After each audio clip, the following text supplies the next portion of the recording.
इस कहानी की शुरुआत एक लड़के से होती है जिसका नाम सोन होता है, जो पुलिस से भाग रहा होता है, लेकिन पुलिस उसे पकड़ लेती है। इसके बाद सोन के पिता हैंक को बुलाया जाता है। पुलिस वाला हैंक का दोस्त होता है। वह हैंक को बताता है कि तुम्हारा बेटा सैटेलाइट कंट्रोल सिस्टम में घुस गया था, पर मैं तुम्हारी वजह से सोन को गिरफ्तार नहीं कर रहा।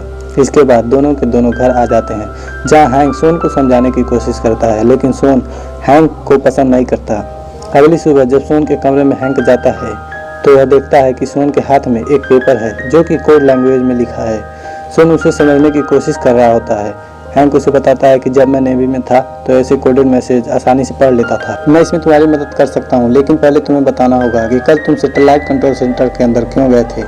सोन बताता है, रेडियो पर मुझे एक मैसेज मिला था और सिग्नल वीक होने की वजह से मैं मैसेज को अच्छे से सुन नहीं पाया, इसलिए मैं सैटेलाइट कंट्रोल सेंटर के अंदर गया, जहाँ जाकर मैंने उस मैसेज को इस पेपर पर लिख लिया। हैंक सोन के साथ अपनी रिश्ते मजबूत करना चाहता था, इसलिए वो इस मैसेज को समझने में उसकी मदद करता है। सोन को एक लाइन का मतलब बताता है जिसमें लिखा था द आइलैंड इज रियल।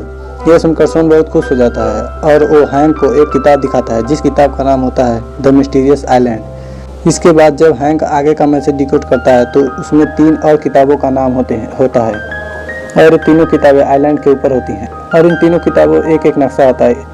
इन्हें पहले कुछ भी समझ में नहीं आता, पर हैंक इन तीनों नक्शों को मिलाता है तो ये तीनों नक्शा मिलकर एक नक्शा होता है जिसमें आइलैंड के कोऑर्डिनेट और लोकेशन भी होता है। अब सोन आइलैंड पर जाना चाहता है, लेकिन हैंक उससे कहता है, मैं तुम्हें आइलैंड पर जाने नहीं दूंगा।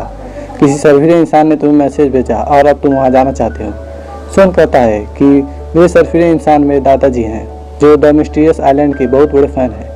2 साल पहले अचानक वे गायब हो गए थे और मुझे पूरा यकीन है उन्हें वो आइलैंड मिल गया है, इसलिए उन्होंने मुझे रेडियो पर मैसेज भेजा और मैं उनसे मिलने वहाँ जाना चाहता हूँ। हालांकि हैंक को उसकी बात पर यकीन नहीं था, लेकिन वो उससे अपने रिश्ते अच्छे करना चाहता था, इसलिए हैंक भी उसके साथ चल देता है। ये दोनों के दोनों पड़ाव पहुँच जाते हैं जहाँ पर इनकी बताई हुई लोकेशन पर कोई नहीं जाना चाहता, क्योंकि वहाँ पर बहुत बड़े बड़े तूफान आते हैं। पर तभी वहाँ एक गबाटो नाम का एक आदमी $3000 के बदले उन्हें उनकी जगह छोड़ने के लिए तैयार हो जाता है। उसके पास उसकी बेटी भी होती है जिसका नाम कैलनी होता है। सोन उसे देखते ही अट्रैक्ट हो जाता है और अब चारों के चारों यहाँ से निकल पड़ते हैं और जब वे समंदर के उस हिस्से पर पहुँचते हैं जहाँ पर इन्हें जाना होता है तो वे देखते हैं वहाँ पर बहुत बड़े तूफान चल रहे थे। सोन उन्हें बताता है कि अगर हमें इस आइलैंड पर जाना है तो हमें इन तूफानों के बीचों बीच होकर जाना होगा, ऐसा किताब में लिखा है। पर उसकी बात पर कोई भी विश्वास नहीं करता। पर हेलीकॉप्टर से पायलट का कंट्रोल पूरी तरह से छूट चुका है। वो अपने आप ही तूफान के बीचों बीच चला जाता है और इनका हेलीकॉप्टर क्रैश हो जाता है। जब इनकी आंखें खुलती हैं तो ये समंदर के किनारे पर होते हैं। तभी इन्हें चट्टानों के बीच एक गुफा दिखती है और जब गुफा के दूसरी तरफ पहुंचते हैं तो इनकी आंखें खुली की खुली रह जाती हैं। ये सच में एक बहुत ही मिस्टीरियस और एक खूबसूरत आइलैंड होता है। यहाँ पर सब कुछ बहुत अजीब होता है। तितलियाँ जो हमारी दुनिया में बहुत छोटी होती हैं, इस आइलैंड पर बहुत बड़ी होती हैं। साथ ही हाथी जो बहुत बड़े होते हैं, यहाँ इस आइलैंड पर बहुत छोटे होते हैं। सोन को दूर पानी पर एक जगह धुआं उठता दिखाता है।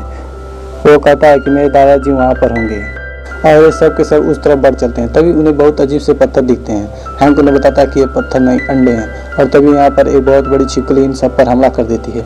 ये सब के सब यहाँ से भागना शुरू कर देते हैं और इससे पहले कि वो छिपकली इन सबको अपना निवाला बनाती, कोई उस पर हमला करके उसे बेहोश कर देता है। और अगले पल यहाँ सोन के दादा अलेक्जेंडर आते हैं और बताते हैं उन्होंने यहाँ पर रहना सीख लिया है। इसके बाद वह इन सबको अपनी जगह पर ले जाते हैं जहाँ पर उनका अपना ट्री हाउस होता है, जिसके अंदर रहने खाने पीने की सारी सुविधा होती है। यहाँ पर वह रेडियो भी होता है जिस रेडियो से उन्होंने सोन को मैसेज भेजा था। नहीं बोलती है क्यों ना हम इस रेडियो से मदद मंगवा लें। सोन के दादाजी कहते हैं कि इस रेडियो से संपर्क करने के लिए सैटेलाइट का सही जगह पर आना बहुत ज़रूरी है और ऐसा 2 हफ्तों बाद होगा, लेकिन मैं तुम्हें कल एक ऐसी जगह ले जाऊंगा जहां जाने के बाद तुम्हारी आंखें खुली की खुली रह जाएंगी। अगली सुबह सब के सब सफ़र पर निकल पड़ते हैं और कुछ ही देर बाद एक खूबसूरत शहर के सामने पहुंच जाते हैं जो एक खोया हुआ शहर है जिसका नाम एटलांटिस है। हैंक कहता है कि एक तो कई 100 साल पहले पानी के अंदर डूब चुका था। सोन के दादाजी बताते हैं कि जब इस शहर के बारे में लिखा गया था तब यह पानी में डूबा हुआ था, लेकिन 70 साल ये पानी के ऊपर रहता है और 70 साल पानी के अंदर। सोन बताता है कि ऐसे समुद्र के नीचे ज्वालामुखी से होता है जो सतह को ऊपर और नीचे ढकेलता रहता है। हैंक अब यहाँ पानी को टेस्ट करता है और बताता है कि ये पानी खारा है। समुद्र का पानी आइलैंड के इतने अंदर तक नहीं आ सकता, यानी ये पानी ज़मीन के नीचे से आ रहा है। उसे लगता है कि जल्द ही यह द्वीप डूबने वाला है। हालांकि शॉन के दादाजी उसकी बातों पर यकीन नहीं करते हैं और कहते हैं कि मेरी कैलकुलेशन के हिसाब से आइलैंड को डूबने में 14 साल लगेगा। लेकिन हैंक उनकी बात पर विश्वास नहीं करता। वो कहता है कि मेरे कैलकुलेशन के हिसाब से ये पूरा आइलैंड 2 से 3 दिन में डूब जाएगा। लेकर जूल्स की जिस किताब में इस आइलैंड का जिक्र था, उसी किताब में एक बहुत बड़ी सबमरीन का भी जिक्र था जिसका नाम नॉटिलस था, जो कि कैप्टन नीमो की थी। पर किताब में इस बात का जिक्र नहीं था कि कैप्टन नीमो की पनडुब्बी कहाँ पर है।